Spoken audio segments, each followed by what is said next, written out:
Alexander III of Macedon, famously known as Alexander the Great, was born in the summer of 356 BC in the city of Pella.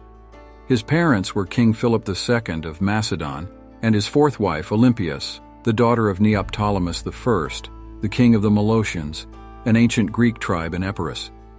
Olympias, a fiercely ambitious woman, claimed that Zeus was Alexander's true father, filling the young prince with a divine aspiration. From an early age, Alexander showed signs of leadership, courage, and intellectual curiosity. When Alexander was 10, a traitor brought Philip a horse that proved impossible to mount. Alexander, observing that the horse was merely afraid of its shadow, promised to tame it. True to his word, he managed to calm the horse, mount it, and ride it with ease. In honor of this achievement, he named the horse Bucephalus and kept it as his companion throughout most of his life. The intellectual development of Alexander was marked by his tutor, Aristotle.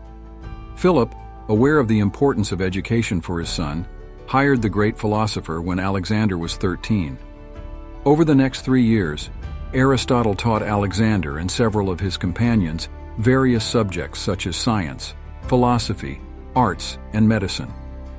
This period had a profound impact on Alexander, who developed a lifelong love of reading and learning. In 340 BC, while Philip was away on campaign, he left Alexander, then 16, in charge of Macedonia as regent. During this time, Alexander quelled a Thracian rebellion, showing his prowess in military leadership. However, Alexander's relationship with his father became strained. Philip's decision to marry Cleopatra Eurydice, a Macedonian noblewoman, created tensions as it posed a threat to Alexander's position as heir. In a public quarrel during the wedding feast, an intoxicated Philip attempted to attack Alexander, who, along with his mother, fled Macedonia.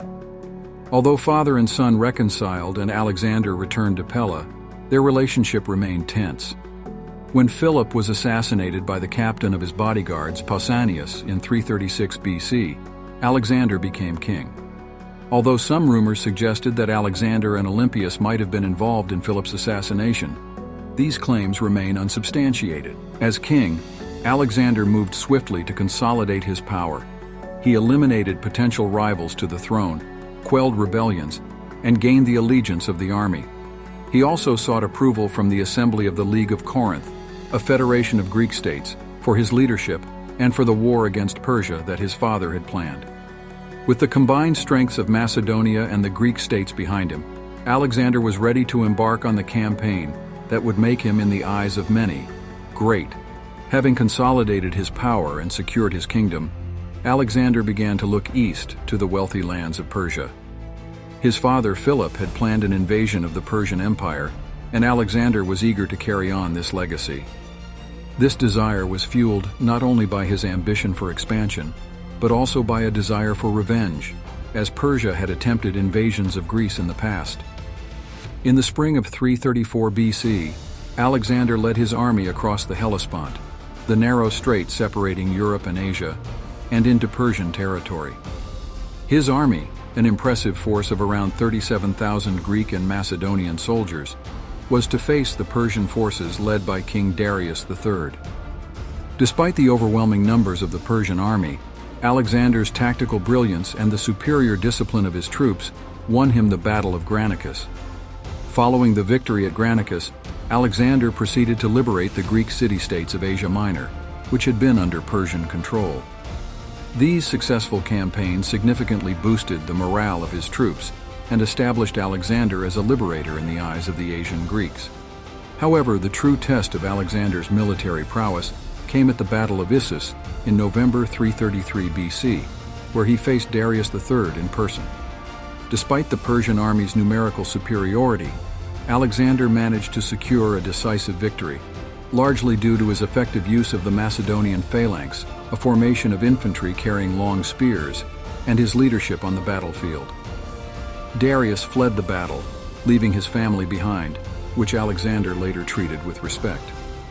After the Battle of Issus, Alexander marched down the eastern Mediterranean coast and laid siege to the island city of Tyre, a strategic naval base for the Persians. The siege of Tyre, which lasted 7 months, proved Alexander's determination. He built a causeway from the mainland to the island on which Tyre was located, and after a hard-fought battle, finally captured the city. Following Tyre's fall, Egypt welcomed Alexander as a liberator, allowing him to establish the city of Alexandria, famous for its lighthouse, one of the 7 wonders of the ancient world, and the Great Library. Having secured the eastern Mediterranean, Alexander then set his sights on the heart of the Persian Empire. In 331 BC, he decisively defeated Darius III at the Battle of Gaugamela, leading to the fall of the Persian Empire. Alexander continued his march into Persia, capturing the capital city of Persepolis in 330 BC. During his time there, a fire famously destroyed the palace of Xerxes, an act often seen as revenge for the burning of the Athenian Acropolis during the Persian Wars. Darius III was killed by one of his satraps, Bessus, in a failed attempt to usurp the throne. Alexander pursued and captured Bessus, ensuring his execution for the regicide. Despite Darius's death, Alexander pushed farther eastward, marking the end of the Persian Empire and the beginning of Alexander's new era of ruling over his vastly expanded territories. In 331 BC, after the decisive victory over Persia, Alexander journeyed to Egypt, which had capitulated to him without resistance 2 years earlier. He was greeted as a liberator, and the grateful Egyptians made him pharaoh.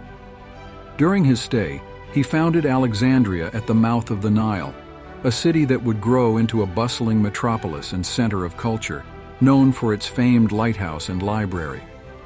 Perhaps the most significant event during Alexander's time in Egypt was his visit to the Oracle of Ammon at Siwa Oasis. Here, according to sources, the oracle confirmed him as the son of Zeus Ammon, and thus a divine being. This would further embolden Alexander and reaffirm his belief in his destiny of greatness. With Egypt firmly under his control, Alexander turned his attention back to Persia. After defeating Darius III at the Battle of Gaugamela and capturing the Persian capitals of Susa and Persepolis, Alexander moved to consolidate his control over the rest of the Persian Empire. In 330 BC, Alexander began his campaigns in the eastern provinces of the Persian Empire. He faced stiff resistance in these territories, notably from the Scythians and the Indian king Porus. Despite the challenges, Alexander's forces continued their relentless advance, demonstrating the same combination of military might and strategic cunning that had brought them success in previous battles. The Battle of Hydaspes in 326 BC against King Porus in modern-day Pakistan was one of Alexander's most challenging battles. Alexander was deeply impressed by the bravery and war elephant corps of Porus, who was defeated but treated generously, and appointed as a satrap under Alexander's rule. However, the army, exhausted by years of campaigning and fearful of new enemies, mutinied at the Beas River, refusing to go further in the east. Disappointed but wise enough to know when to stop, Alexander agreed to turn back. The return journey through the treacherous Gedrosian desert was disastrous due to the harsh climate, lack of food and water, and attacks from local tribes. This strategic blunder resulted in significant casualties, tarnishing Alexander's image as an invincible leader. Upon returning to Susa in 324 BC, Alexander found that his regents had mismanaged his territories. He executed several of them and implemented policies to integrate the Persians and Macedonians, including a mass wedding of his senior officers to Persian and other noblewomen, and adopting Persian court customs. These policies, however, were met with resistance from his Macedonian troops. Despite these internal tensions, Alexander planned for new campaigns, aiming to expand his empire further west towards Arabia. Alexander's reign, as remarkable as it was, would not last long.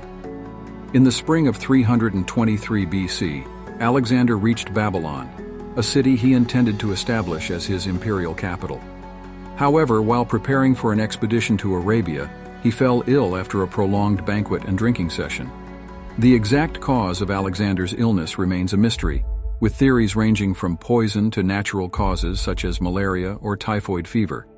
Alexander's health rapidly declined, and he died on June 10 or 11, 323 BC, at the age of just 32. He left his empire to the strongest, a statement that would spark a bloody series of wars for succession among his generals, known as the Wars of the Diadochi.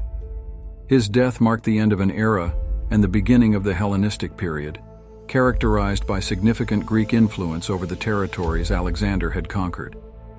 Alexander's body, embalmed by Egyptian techniques, was laid in a golden sarcophagus and taken to Memphis in Egypt. Later, Ptolemy, one of Alexander's trusted generals, and later Pharaoh of Egypt, seized the funeral cortege and brought it to Alexandria, where it remained as a symbol of Ptolemaic power. Alexander's empire did not survive long after his death, fragmenting into several Hellenistic kingdoms ruled by his former generals. However, his legacy was far-reaching. Alexander's campaigns resulted in the spread of Greek culture and ideas throughout the Persian Empire, creating the Hellenistic Age, which saw a blend of Greek, Egyptian, and Eastern cultures that lasted until the rise of Rome. Throughout history, Alexander the Great has been revered as a symbol of military genius and conquest. He is often included among the world's most successful and influential leaders. His tactical innovations revolutionized warfare, and his ambitious empire-building laid the groundwork for the later Roman Empire and significantly influenced the course of Western history.